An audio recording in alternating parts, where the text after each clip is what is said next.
You know, they just feel like a bag of sand.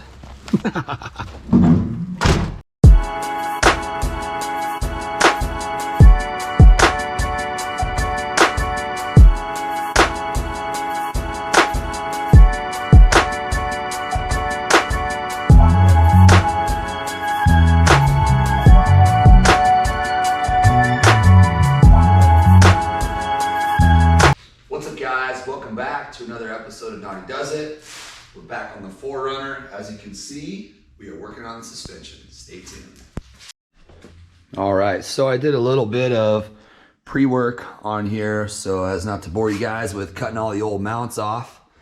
But essentially, we've got a trail gear 4-inch kit. It's sitting on leaf springs in the rear, 3-link in the front. We're gonna start working on that a little bit later. But we cut out all the old hangers, moved this one 6 inches forward. We cut the old one out of the back, moved it 3 inches backwards so we can put our 56-inch spring here. Don't worry about the shackle angle, it's sitting at full droop right now. We're gonna probably actually put a stop right there to keep this from going past 90, but we'll see. We'll see how it articulates. Everything's tacked in right now. I'm gonna get it all finished, welded, front and rear. And then I also have the axle tack welded in for our perch angle, which I think is gonna be right. We did measure it once before, but I'm gonna throw about 400 pounds worth of sand in the back of this thing to simulate having a future rooftop tent and bumper and probably tire carrier, because I'm gonna have a full-size spare back there to give it the right weight so we can see what our shackle angles are in the rear, and also so we can set our perch angles so that we can set the drive line, because we do have everything in. We've got the dual cases. I put a drive shaft in there just for like a little test measurement, but basically we just got a little bit of welding to do in the back, and then we are gonna move up to the front, start cutting everything out and get this thing set on its own weight. So let's get to work. So it is about just over 45 degrees here in the garage, and we got our temp gun here, and that metal is about 45 on the nose. So let's try to get this heated up a little bit, and before we start welding on it, maybe take a torch to it, try to get a little warmer. Since we are going to be welding on these things and they're going to get real hot, I went ahead and took the bolts out and let these get out of the way so that we don't melt our bushings down here, because that would suck. So try not to melt your rubber when you're welding. Everything's burned in all the way around. I did leave the front open at first, it was because I couldn't reach, but then I thought maybe if any water does get in there, it can drain out that way, which would be good. It's definitely cool to the touch now, so we're gonna get this jacked up and get those bolts in for the last time and make our way to the back. All right, we got our bushings out of the back, so we're gonna start getting this in on all 4 sides so we can finally get this rear set on its own weight. Well, got these all burned in. You know, there's not a lot of things that I hate, but if I had to make a list of the top 5, I would say the first 3 would be welding overhead, and welding overhead. So, but it's done. So I dropped in about 400 or so pounds of just sand in the back. That's nice. Come on. All right.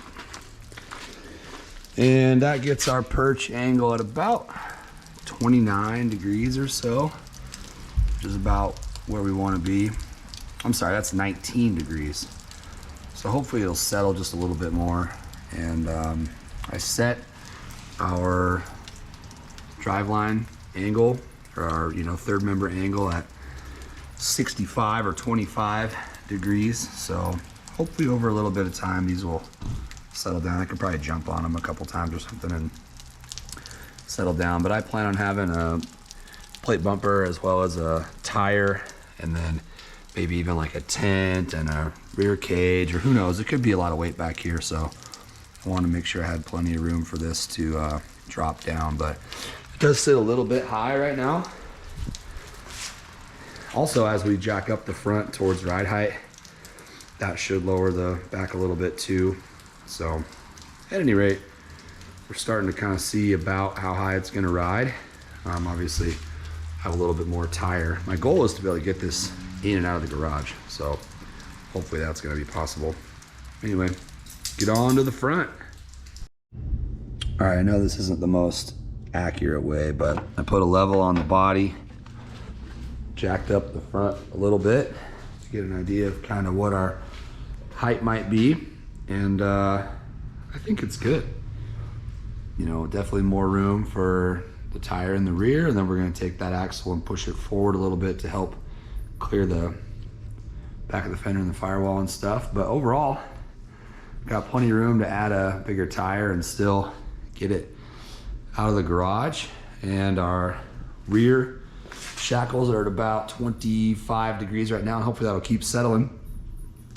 Overall, I think we got a good ride height here. I might maybe take a leaf out and let it squat just a little bit more to kind of keep our center of gravity low. But for now, I'm happy. Let's get the front going.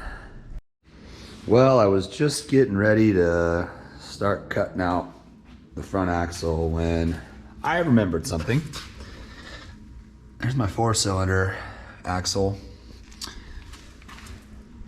And here's my V6 one out of the purple 4Runner. I just remembered that I had this, and it's a little crusty. It needs to be cleaned up a little bit, but that's a V6 third member. Those are V6 axle tubes. They're about a 1/2 inch thicker. It's also about 5 inches wider. So I'm gonna get this thing cleaned up and put the perches on there.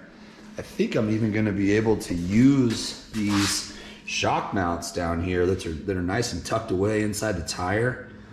And I think that's gonna be perfect for our longer shocks. And also, it's gonna give me a little bit more, you can't even see the tire outside of that, a little bit more width. So I'm gonna finish getting this thing cleaned up, and then we're gonna stuff it under there. All right, well, as you can see, a little bit of a bomb went off here in the shop, but we've got some progress on the front. Axle mounts are intact. Everything is somewhat in its place. I mocked up one link on this side. I feel like it's a little bit far back. I may kind of shore this up to the skid plate mount there, just because I think it looks kind of funny, but it probably will have good travel like that, so we'll see how I feel about that. Everything in the rear is fully welded. I really need to start cleaning up before I start doing anything today, but ran into a little bit of a snag here on the track bar mount. So the track bar and the oil pan are having a little bit of a conflict. As you can see, we're trying to keep everything low. Everything is down. I don't want it to be super tall. We have a belly height right now of about 21, 22 inches, something like that. And I like to stay as low as I can. With this wheelbase, we're at 108 inches. I like the way that looks. I like the way that tire sits in the fender. But in order for me to get a panhard bar in here, I'm gonna have to figure out a way to make some clearance. So my thoughts are to take this mount and move it forward some. And before I can really kind of figure out if that's gonna work, just swap to our new style steer arms because they're just a little bit shorter. I don't know how much space I'm gonna have in here once we've got the wheels turning, because this bar will get closer as that happens. So I need this to be, I need it to be down. I need this hole, the axle side panhard bracket hole, to be about right here somewhere. That way it can go up to the frame and stay in line. You want it to stay in line with this drag length that comes down to your steering knuckle on this side. So I gotta find out a way, figure out a way for it to be able to do that. So let's get this place cleaned up and start making some adjustments. All right, well, it is a new day. back in the garage. Took some time to kind of reflect, recoup, order parts. And let me show you what we got going on here. So this is Trail Gear's high steer kit, and these are great arms. They are designed to go up over the top of leaf springs. I'm not gonna have leaf springs, so I don't really need them to be this tall. And unfortunately, that's just kind of the only arms you can get are ones designed for leaf springs, because most folks do leaf spring front ends. But I would like to have a lot more clearance. So I'm already into the oil pan, and I'm just a little bit above ride height as it is right now. I'm at about, I jacked up the front some and tried to simulate being up in the air just a little bit, and it's not enough. I would like to have about 4 to 5 inches of up travel. Right now I've got about 1.5 inches or 2 maybe, and it's all because these arms are up too high. I've got some issues with track bar as well, trying to get across from here over through there. That is also right through the oil pan as well. Overall, you get a kit, and the kits are great. The kits are great if you're trying to follow a rubric of what everybody else kind of does, and I think we'd have been done by now. Unfortunately, I'm not really doing it the same way everybody else does. This is having a 3-link front. I'm trying to keep everything super low. This is designed to be quite a bit taller. That oil pan is actually a rear sump oil pan, so there should be a ton of room there, and there just isn't. So I decided to just kind of reset a little. I need to get the rear on jack stands, measure out my exact wheelbase. We're going for 108 inches. That's what I have right now, is 108 inches to the wheel well, to the center line of the axle here. And that gives us plenty of room to clear our firewall. I've got wheel spaces on here now, but that's because we're switching to an IFS hub, which will actually push this out 1.5 inches, and this is 1.5 inch wheel spacer. So I'm kind of simulating that right now. And reason being is, at lock, I was already getting into this lower control arm here, and I can't push them in any further, otherwise I'll have like a negative angle, and you want as much angle coming out from the frame side as you can, which is why those are pushed out. I even wanted to push them all the way to the steering stops, but I second guessed that and brought them in a little. Anyway, it's getting to be a bit of a bear. Getting to be a little bit frustrating. And but that's just building stuff. It happens. But I've got some ideas. My ideas are drill these out, put some taper sleeves in here, flip all this to the underside. Moving this bar down below we'll gain inches upon inches of clearance. I don't need to have, all that clearance above the axle. I've had plenty of rigs, Jeeps mostly, that all the steering linkage runs right through here, and it's just fine. I'm not gonna be hitting on it. I've got a 38-inch tire that's gonna hit way before that. This link is already on the bottom, the way the kit is designed.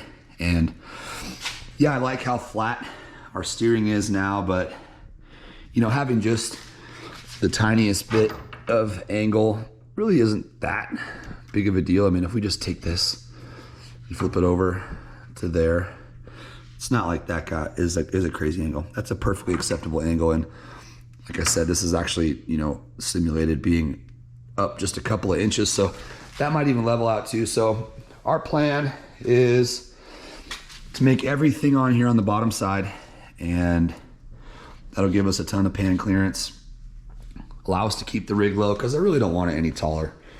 I was already thinking about taking leaves out to make it even lower, and I just want this vehicle to stay low.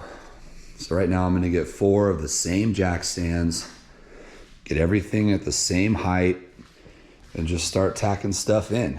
And hopefully we can make a little bit of progress on that, because I wanna see this thing done by my birthday. My birthday is March 16th, and we're in January now. So it's not impossible. It's a couple months. And after the suspension, all I really have left is, brakes and wiring. And the wiring, thanks to that harness, should go pretty fast. So I think I have jibber jabbered enough. Let's try and find some jack stands. What's funny is I have a ton of them, but I don't know where all my small ones are. I have all the big ones out. I need 4 small little old school Pittsburgh ones that are the same height, so we can start getting this thing going. So let's get after it. Okay, got the rear axle on stands. This is how much I trust my Harbor Freight jack stands. I got a second set just in case. Anyway, mark the floor, plumb bob, getting that one dropped right at 108. Busted out the laser level, made a mark on the frame, made a mark on the axle, trying to get that, you know, somewhat centered. It doesn't need to be exactly perfect right now because, you know, it's just tacking everything in, mocking it up. We can always dial it in with our adjusters and get everything perfectly square, you know, when we're done, when we want to get it on the road. But for now, I just need to know where everything's going to land. So let's get after it. Something else we ran into when we were trying to put our link brackets on is one, our e-brake cable runs right through there, and then also we've got all the fuel and brake lines right through here. So I need to get these probably moved to the top side of the frame.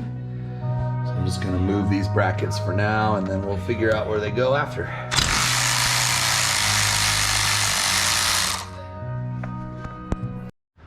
So what I'm hoping is there's enough play in these to just move them up to the top side of the frame rail, which it looks like there will be. I gotta, you know, hook it back up to the tank and stuff, but for now, just want to get them up out of the way so that we can get our brackets earned in. All right, got some stuff cleaned up. Got some links to make. You start getting stuff tacked in. I do not own one of those cool chop saws. What I do have is some angle iron. So what I'm gonna do is measure out the length that I need. Take this here angle iron and follow along right there. And that is how I'm gonna make a, you know, relatively straight cut. I'll probably actually turn this over like this. Drop it first, because that's the fun way to do it. But anyway, you get what I'm saying. That's how I'm gonna make my straight cuts. So let's see if this is gonna work. Okay, got that all clamped in, made my mark. Let's get it cut.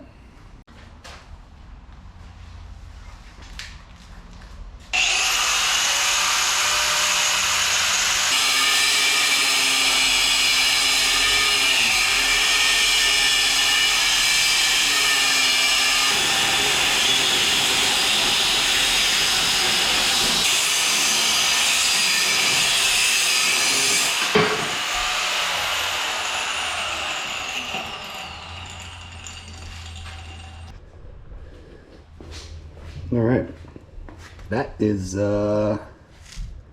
pretty square cut. I'm happy with that. You know, I was a little worried that I needed to get a, you know, $150 chop saw, but man, that's nice and square. I like that. 2 more to go. Okay, got our links set in here. I went ahead and put a slight bevel on them, not a ton, because I can fill it all that. And then took the mill scale off. Be sure and mark your links, guys. It would really suck, you know, if you put 2 left hands or 2 right hands and, you know, into one link, because then it won't spin. Put a nice little groove in there, making my bevels, but that's okay. Anyway, let's get some tacks on these things and start putting some bars in our truck. I think I've reached a good stopping point for tonight. I've got upper and lower links tacked in. It's at the right. Oh. Daddy, we're gonna go to Megan's house. Well, I think that's a pretty good stopping point. I've got links tacked in, mounts tacked in, all the way back, uppers, lowers. This is our current setup. I just got the other side hanging with some tie wire because this bar is too long, but I've got clearance. I can turn this all the way around this way, and it does here, but again, we're gonna flip this tie rod over on the bottom side, so that will be out of the way there, but that's steering lock to steering lock, and I even articulated it up and down on each side, and man, we made it. We got some space, we got some stuff. So I'm gonna clean up all this mess and call it a night. All right, day 2 of the weekend of our, I don't even know how many days is this. It's been weeks of this, but I think we have something here, including a track bar.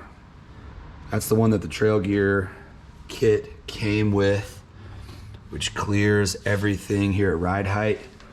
I may end up having to notch this ever so slightly as this travels up. It does start to bind, but I know I said I was gonna flip the steering over. I still haven't flipped the steering over yet because I need to drill these out square and put sleeves in it, and I haven't had time to get them on the drill press. But we also got the frame side. This is the Barnes long frame side adjustable, outside the frame adjustable bracket here. And as you can see, our angles are pretty close. I checked on here, and this is at about 3 degrees at ride height. This one is currently at about 5. If I take this and flip it over to the other side of that steering arm, it actually goes to 5, so we should have a perfectly parallel setup, which is what you're after. You want to have a parallel track bar and drag link. So overall, I think we're winning.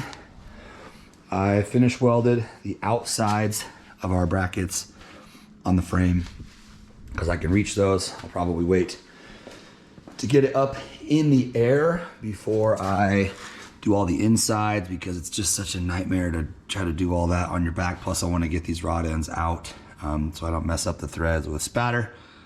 But overall, our suspension is, you know, it's complete. It just needs to be finish welded, and that's exciting. After the suspension is done, oh yeah, one major part that is not done is shock towers. I'm gonna have to put our Barnes 4-wheel drive shock towers in, so I need to get this stuff cut out with the plasma, and I'm really gonna be limited to how far forward they can go, to about there, so we may end up kind of leaning them back ever so slightly so we can get a nice travel down to here. And on the other side, I'm a little bit limited by our axle side bracket, so probably gonna have to come off in an angle this way anyway, so it's gonna be good. The angle of the frame and the angle of this all should work pretty good, but overall I'm happy. It's been a long weekend, but let's keep moving forward. Thanks for watching. If you want to see how this is gonna kind of continue on, don't forget to like and subscribe. Thanks guys.